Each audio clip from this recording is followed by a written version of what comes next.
What's up, guys? It's Sam, Nathan. Talan. back with another podcast. Today's podcast, we're going to be talking about video games, and we all chose different video games. I chose Call of Duty. I chose Fortnite Battle Royale. I chose Grand Theft Auto 5. Okay, so by starting this off, let's talk about why we chose the game. I chose Call of Duty because it's been out for a long time, and I feel like there's lots of research on it. I chose Fortnite because I believe it's been the biggest game probably since Grand Theft Auto, to be honest. One of the highest grossing ever, just slightly behind Minecraft. And I just think Fortnite's a great game, and we should just talk about it. I chose Grand Theft Auto 5 because it's my favorite game, and I know a lot of people that can relate to me with that. Yep. All right, let's start off with what did your modern-day Industrial Revolution begin, and how did it start? So Call of Duty began in October 9th, 2003, and it was developed by Infinity Ward. Fortnite released back on July 21st of 2017 with Save the World, a co-op. You could play with people or play by yourself. It's kind of like a zombies mode. But a month later, they released Fortnite Battle Royale, and that's what's made the game huge. 10 years ago, on the 17th of September 2013, Grand Theft Auto 5 was created by the CEO of Rockstar Games, Sam Houser. All right, and now let's kind of get into the key technologies and innovations present in the topic. I mean, for Call of Duty, it's usually around you use 60 frames per second and 120 hertz. But Call of Duty also created a new technology that visually tracks players and their environment to automatically correct for contrast. So that was kind of innovation that they used during the revolution. And the key technologies to play Call of Duty is PlayStation, Xbox, and PC, which is MacBook. Fortnite Battle Royale is pretty similar. Uses Xbox, PlayStation, PC, Nintendo Switch even. You can run it at incredible frames per second, I believe, up until 360 frames per second. That's the cap. But it all just comes down to the level of equipment that you have. On the PS5, you can run 120 as long as your monitor can support that. And the same thing on the Xbox Series S and X. Talon? The max FPS that Grand Theft Auto can run when it first came out in 2013 absolutely destroyed every other game. But the real question was trying to find the platform or the machine that can run it. I have over 450 to 650 FPS. That's incredible. Yep. That's insane. They use Xbox, PlayStation, PC, this almost every gaming platform Yep. they used, and then they use Rage Engine to give them the gameplay. Nice. That's awesome. So next one is what is the future goal of your chosen topic, and like how is it trying to achieve success? And pretty much in the video game market, at least Call of Duty wise, the whole goal, the future of the game is just keep releasing more games, and I think that if they achieve success in the game would just be outselling their competitors and making more money every year. So it's pretty money oriented in gameplay. What do you think, Town? Honestly, I think all of our games have one thing in common. The owners are just trying to outsell all the competitors and get money and just try to make it last as long as possible. I agree with that. Yeah, same thing. Tim Sweeney, he current CEO of Epic Games. He was a co-founder of Epic Games, but honestly, he thinks that the metaverse is going to be a huge thing, so he wants to get a jump on the gun. He wants to release the metaverse version of Fortnite, obviously, probably to make some more money. Back to Sam. Yeah. So next, we're going to kind of get into positive and negative impacts on society. And then we're each going to share kind of like a story that we've heard about negative events that's caused because of our game. So I'll start it off with positive impacts. I mean, the positive impacts on playing Call of Duty is it kind of trains the mind to filter out noise and predict future tasks, which can be helpful in like a job scenario. So you'll be more at hand at predicting the future better. And it also makes you better at visual perception tasks. And you get better hand-eye coordination, which is a physical attribute. So that shows that playing Call of Duty can improve your mental and physical. And lastly, it improves your social life by like communicating with others. maybe someone like they don't have as much friends at school, and they could just hop on Call of Duty with some friends and play, which can just make them happier. So that can increase their mental state. Yeah. One of the benefits of Fortnite, honestly, kids connecting when they're young is very important. Building social skills, even if it means just online, is very important.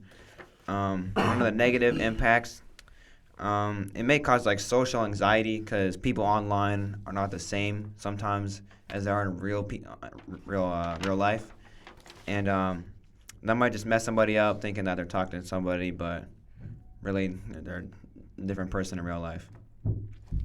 Oh yeah, if I could I forgot to say when I was listing off the positives, I mentioned how it helps your better hand-eye coordination, and the University of Toronto did a study that found out people who regularly play video games such as Call of Duty perform better in sensor motor tasks, in which that's hand-eye coordination, better than people who do not play video games. So that's a stat that shows that it actually does improve hand-eye coordination. Yeah, and Fortnite was one of, if not the first battle royale game to release a building system. That building system can really help people expand their creativity and just build their imagination. Some positive impacts that GTA has. You know, there's a lot of things you can do in GTA. Yeah. A lot of bad things and a lot of good things. Yeah. But those bad things can also correlate to something positive because Mhm. they can teach players the consequences of their actions. Yeah. And in that game, you can do some pretty serious, gruesome things. It also gives kids a fun source of interactive entertainment. 99% of boys and 94% of girls play video games. It's a little fun fact for you guys. It's awesome. It helps children get their anger out. About 25% of boys and 11% of girls also strongly agree that video games help get their anger out. Nice. All right. Now we're going to be getting on to the negatives.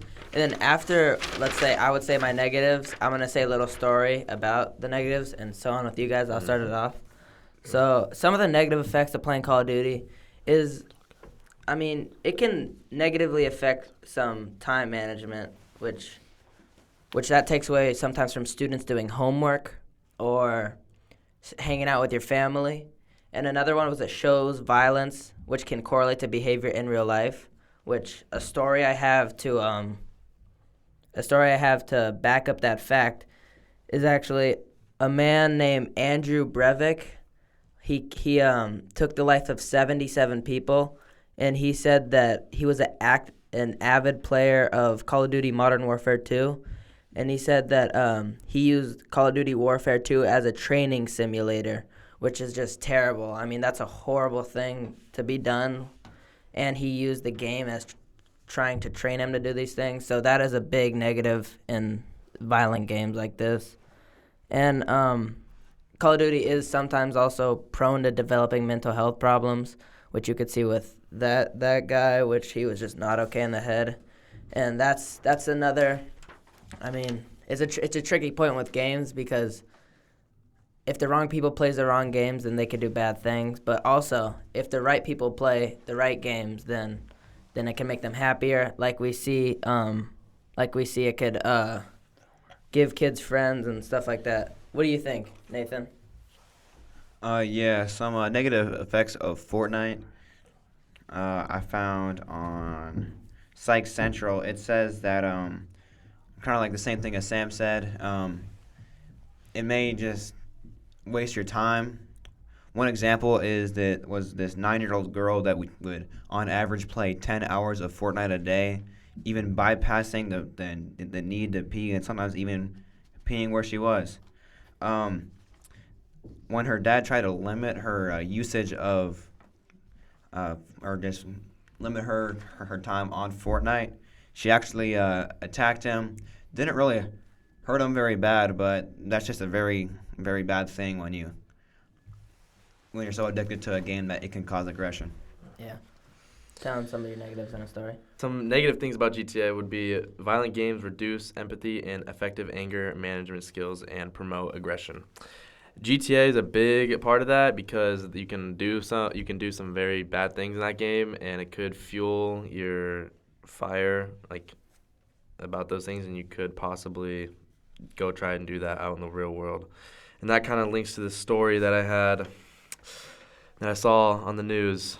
It's called City News from Orange County. An 11-year-old boy was caught driving his parents' vehicle after playing the video game Grand Theft Auto, and he said he wanted to see how driving was in real life.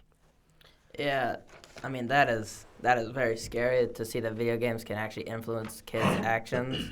To kind of end off this podcast, what is your guys' overall opinion on the question? Do you think that the positives outweigh the negatives? Go ahead. The positives in playing violent video games outweigh the negatives. In my case, while I was researching my topic, I found many trusted sources that say that violent video games help teach children lessons. It gives children a source of entertainment and help kids get their anger out. In an article published by Scientific America, it says about 25% of boys and 11% of girls also strongly agree that video games help get their anger out. This shows that violent video games can be helpful to some children in their youth. In another article published by Health Harvard says, federal crime statistics suggest that serious violent crimes among youths have decreased since 1996, even as video game sales have soared. All right. I'm kind of torn here. Based on Fortnite alone, I think that the pros definitely do outweigh the cons because Fortnite is not as violent as Call of Duty or Grand Theft Auto. They introduced the concept of eliminations rather than killing. Mm-hmm. And there's no blood in Fortnite at all. The only violence is really just the gunplay. Yeah. So me personally, I do think that the pros outweigh the cons, and the growing pains is worth it in the end. Yeah, kind of same here.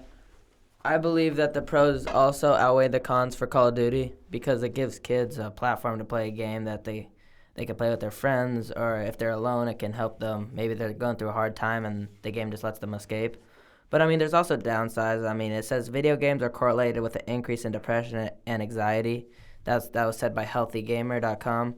And, I mean, that it kind of shows that someone who's already going through a mental disability or a mental illness, if they play the game, it could increase. But I think that the positives outweigh the negatives, and it's worth going through the growing pains. All right, this is the end of the podcast. This is Sam. Nathan. Signing out. See ya.